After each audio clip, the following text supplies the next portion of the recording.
And after these things I saw another angel come down from heaven, having great power, and the earth was lightened with his glory.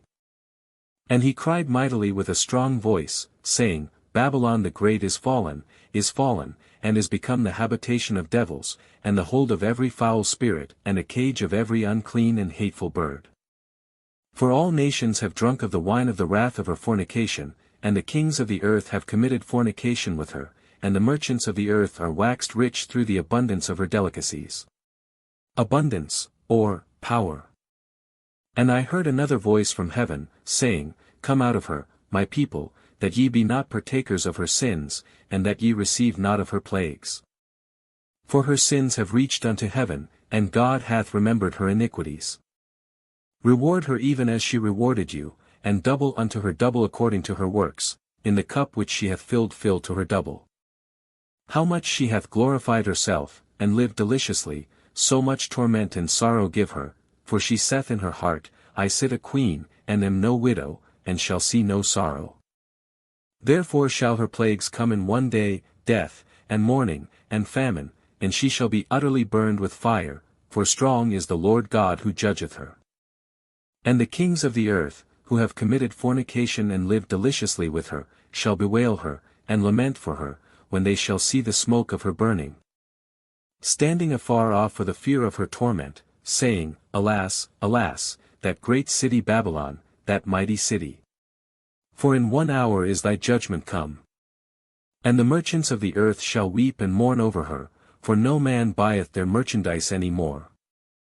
The merchandise of gold, and silver, and precious stones, and of pearls, and fine linen, and purple, and silk, and scarlet, and all thyine wood, and all manner vessels of ivory, and all manner vessels of most precious wood, and of brass, and iron, and marble, thyine, or sweet. And cinnamon, and odors, and ointments, and frankincense, and wine, and oil, and fine flour, and wheat, and beasts, and sheep, and horses, and chariots, and slaves, and souls of men. Slaves, or bodies. And the fruits that thy soul lusted after are departed from thee, and all things which were dainty and goodly are departed from thee, and thou shalt find them no more at all. The merchants of these things, which were made rich by her, shall stand afar off for the fear of her torment, weeping and wailing. And saying, Alas, alas, that great city, that was clothed in fine linen, and purple, and scarlet, and decked with gold, and precious stones, and pearls. For in 1 hour so great riches is come to naught. And every shipmaster, and all the company in ships, and sailors, and as many as trade by sea, stood afar off. And cried when they saw the smoke of her burning, saying, What city is like unto this great city?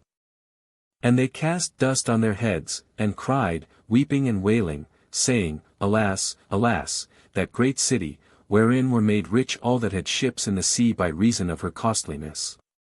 For in 1 hour is she made desolate. Rejoice over her, thou heaven, and ye holy apostles and prophets, for God hath avenged you on her. And a mighty angel took up a stone like a great millstone, and cast it into the sea, saying, Thus with violence shall that great city Babylon be thrown down, and shall be found no more at all. And the voice of harpers, and musicians, and of pipers, and trumpeters, shall be heard no more at all in thee, and no craftsman, of whatsoever craft he be, shall be found any more in thee, and the sound of a millstone shall be heard no more at all in thee. And the light of a candle shall shine no more at all in thee, and the voice of the bridegroom and of the bride shall be heard no more at all in thee, for thy merchants were the great men of the earth, for by thy sorceries were all nations deceived. And in her was found the blood of prophets, and of saints, and of all that were slain upon the earth.